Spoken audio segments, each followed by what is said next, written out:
Complain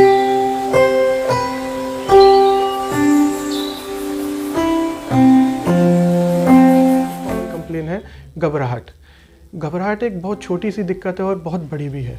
इसमें हमें बहुत ध्यान से बहुत सब चीज़ें समझ के चलनी चाहिए कि देखिए, घबराहट एक अगर किसी छोटी उम्र के पेशेंट को है तो उसके कारण अलग होते हैं। यही घबराहट अगर हम कहें मिडिल एज 35 टू 45, इसके लक्षण अलग हैं और 45 से ऊपर एक अलग लक्षण आ जाते हैं। घबराहट बहुत छोटा सुनने में लगता है, घबराहट हो रही है जी, दिल मचला रहा है, ये सब, लेकिन ये बहुत बड़ी समस्या है। आपको इसको कभी भी इग्नोर नहीं करना चाहिए।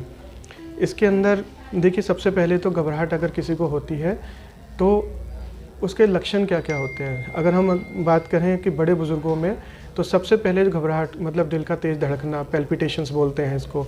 कभी कभी इसके साथ जो लक्षण जुड़े हुए होते हैं कि भाई हमारे सीना भारी हो रहा है, सीने में दर्द है, इस तरीके से अगर हम लेके चलें तो आपको समझ लेना चाहिए कि इसको जो है हार्ट की प्रॉब्लम है।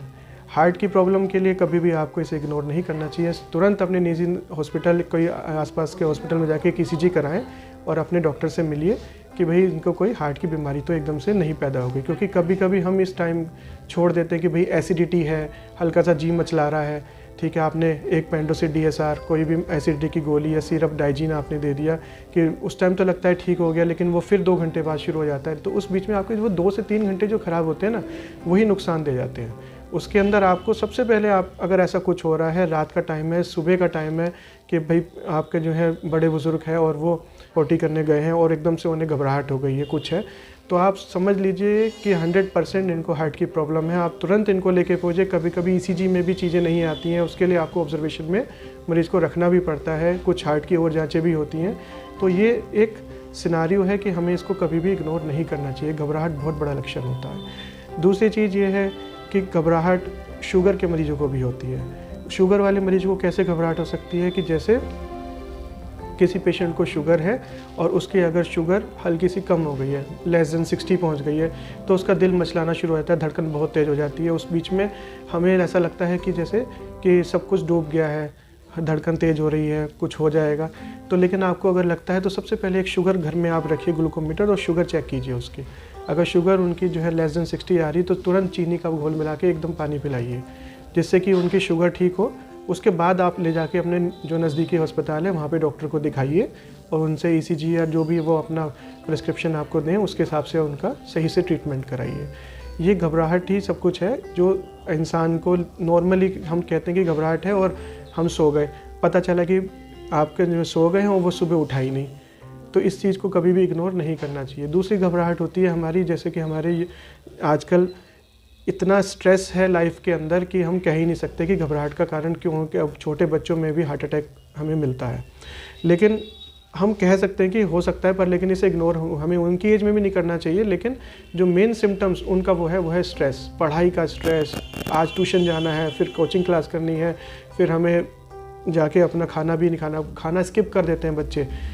आजकल न्यूट्रिशन बिल्कुल ही ज़ीरो होता जा रहा है। इस चक्कर में बच्चों के हेल्थ इश्यूज़ बहुत ज़्यादा आ रहे हैं।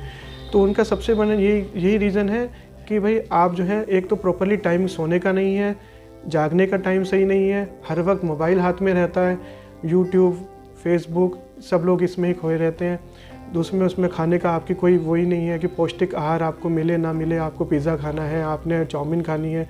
बच्चों के साथ साथ पेरेंट्स भी उन्हें प्रमोट करते हैं कि भाई आप कोई बात नहीं, बच्चा खुश है, कोई बात नहीं। तो ये सब चीज़ें गलत हैं। आपको एक स्ट्रीमलाइन होने के लिए आपको अपने बच्चे की एक पौष्टिक आहार, मेंटल हेल्थ के साथ साथ मेंटल हेल्थ को भी ठीक रखने के लिए उसे पौष्टिक आहार देना बहुत ज़रूरी है। घर में बना हुआ खाना ही सबसे अच्छा और बहुत अच्छा और पौष्टिक आहार माना गया है अभी तक के लिए। अगर आपने कभी खाना है पिज़्ज़ा वगैरह भी, तो आप जो है घर में मम्मी से कहिए या कुछ कि भाई वही आपके लिए बनाए। क्योंकि घबराहट का कारण भी यही है, आप ज़्यादा मिर्च मसाला खाते हैं, रात के टाइम पे आपको घबराहट हो गई, कॉन्स्टिपेशन हुआ तब घबराहट हो गई।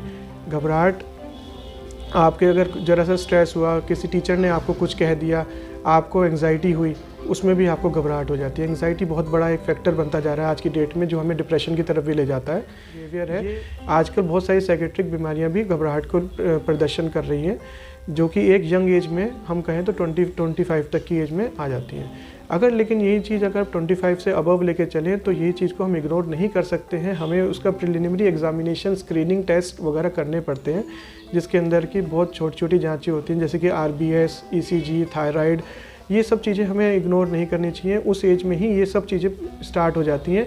कभी कभी हम इनको इग्नोर कर देते हैं कि भाई ये तो घबराहट जैसे पहले हो रही थी वैसे ही हो सकती है, बच्चों को हो ही जाती है।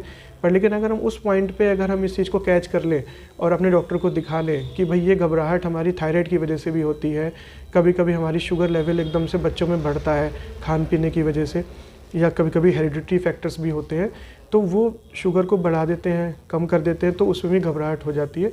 तो उस चीज़ को अगर हम उसी टाइम पकड़ लें तो हम अपनी जो लॉन्गिविटी ऑफ लाइफ है, जो उम्र है बच्चों की जो कम रह जाती है, बच्चे एकदम किडनी फेलियर में चले जाते हैं, हार्ट फेलियर हो रहा है आज की डेट में बच्चों को, वो सब चीज़ें रुक जाएंगी। सेडेंट्री लाइफस्टाइल जो बनता जा रहा है इंडिया के अंदर, वही हमारी diabetes, hypertension, metabolic syndrome, obesity, तो ये सब चीज़ें आपकी सबसे ज़्यादा अप क्लास हो रही है। फैटी लीवर बहुत कॉमन है और इसमें सबसे ज़्यादा घबराहट होती है, एसिडिटी होती है इसके अंदर, जो कि एक सेडेंट्री लाइफस्टाइल में ही बन रहा है। आप बैठे रहिए, खाते रहिए, आपका लीवर फैटी हो जाएगा, उसके बाद आपको एसिडिटी इतनी हो जाएगी, आप कहोगे कि भाई अल्ट्रासाउंड कराएं तो उसमें अरे हमें तो फैटी लीवर आया है। आप 10 लोगों को समझाओगे, कहोगे नहीं, लेकिन फॉलो नहीं करना चाहता है कोई कि इसमें आप 30 to 45 मिनट्स अगर वॉक रोज करेंगे तो आपके इसमें कोई भी फैटी लीवर नहीं आएगा।